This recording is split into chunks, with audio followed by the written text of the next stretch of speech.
So today we are going through my books, my TBR, and everything that I decided to keep after becoming Christian and leaving sorry, my dog just jumped off the bed and that made a little bit of noise.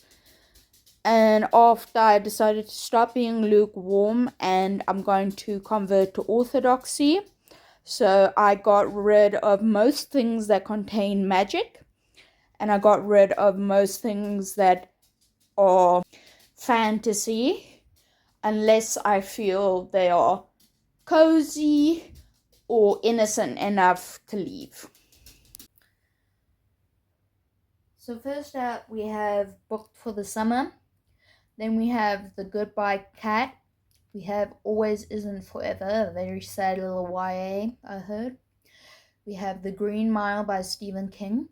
Now I decided to keep this even though I got rid of all my other horror books because as far as I know it is a Christian story, in principle. Then The Moonlight Market. This is a good fantasy for people who are kind of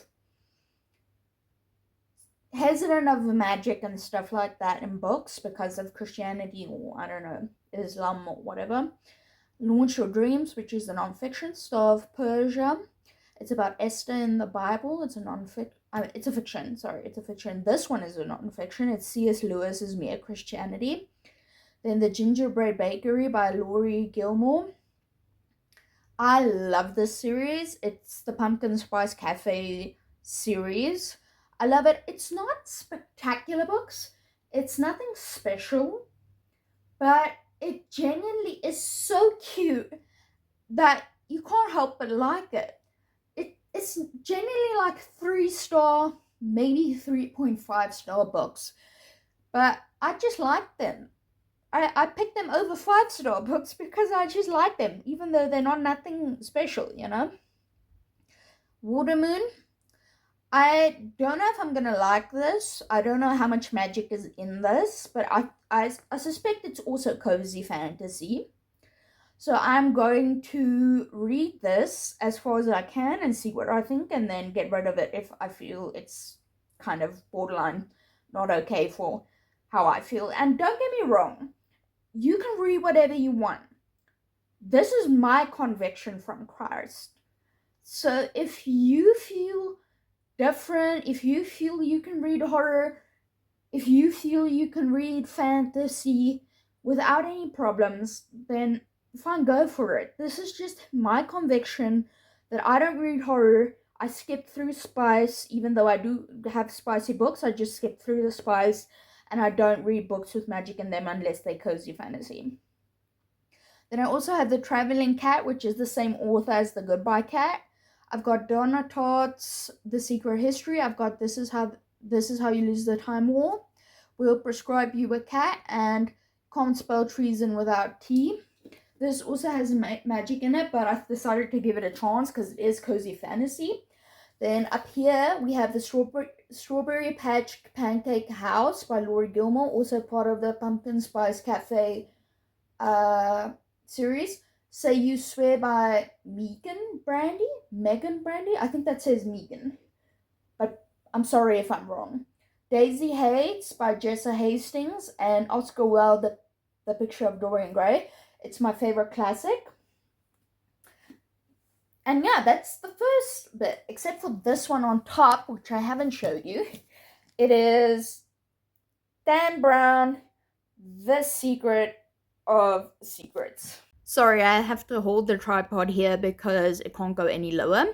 So we've got Andy Weir, or Andy Weir, I'm not sure how you say it. It's Project Hail Mary. We've got Black Sheep, which I found in a blind date with a book, which sounds pretty interesting. Jurassic Park, I Want God. Found that in between all books. I think I might read it. I'm not sure. I think I'm a little past this point in my life. But I think I might read it just for interest's sake. Then The Invisible Man by H.G. Wells. This is just a notebook. Cross the Line, Bunny, The Fine Print, The Great Alone by Kristen Hanna, Tomorrow, Tomorrow, and Tomorrow. I think this is Misfit. Yeah, it's Misfit by L. Kennedy. Pole Position and Promise Me Not. And then we have Atmosphere by Taylor Jenkins Reid and The Defender by Anna Wong. And underneath here, we just have my handbag and my Labubu. Hee hee. Does Doggy want to be in the video? Does Doggy want to be in the video? So yes, I'm your most viewed short. I'm a superstar. Include me, please. In my bookshelf slash book closet, because I use my bookshelf for my Funko Pops, I have the entire Robert Langdon, Dan Brown collection, except for The Secret of Secrets that I showed you earlier. I've got the Kings of Sin series by Anna Wong. I don't think the sins necessarily have much to do with the books. It's just the overall theme of the book, so I decided, okay, it should be fine, even though I'm not particularly fond of the name. Then I've got the Inheritance Games set. I've got the rest of the Magnolia Parks and Daisy Hates books. And then I've got, I don't remember what the series is called. Hold on. Okay, so I don't know what the series is called, but it's the series that is the first one is The Natural History of Dragons. On this shelf, we have my fantasy and some lit fic or contemporary fiction. I don't really know what the difference is between lit fic and contemporary fiction. We have my favorite fantasies, which I totally suggest and recommend for Christians: Legends and Lattes in Bookshops and Dundas by Travis Baldry. We have Babel, which I don't know if I'm going to read. I wanted to get rid of it because I'm not quite comfortable with it, but I can't because I started and annotated it and then went through the process of getting rid of my books and saw that I annotated it, so I don't know what to do with it. Then we have the Emily Wilde's Encyclopedia of Fairies and Emily Wilde's Map of the Otherlands. We have The Lost Bookshop and The Story Collector by Evie Woods or Eve Woods. Don't know which one it is. Very cute books, suggest them. Kind of 4-star realm, but good reads. We have Fairy Tale, The Book of Doors by Gareth Brown. The Baby Dragon Cafe, also good for Christians if you want fantasy and a little bit of, dragons in it. Because, as far as I know, there are dragons in the Bible. I'll see if there is. I'll put it on the caption, but I think it is. I think I saw it somewhere in Revelations or Genesis or something like that. I think it had something to do with Lucifer and, getting kicked out of heaven. Then we have Yellowface, Remarkably Bright Creatures. This was a 5-star by Shelby Pell. Anxious People by Frederick Backman.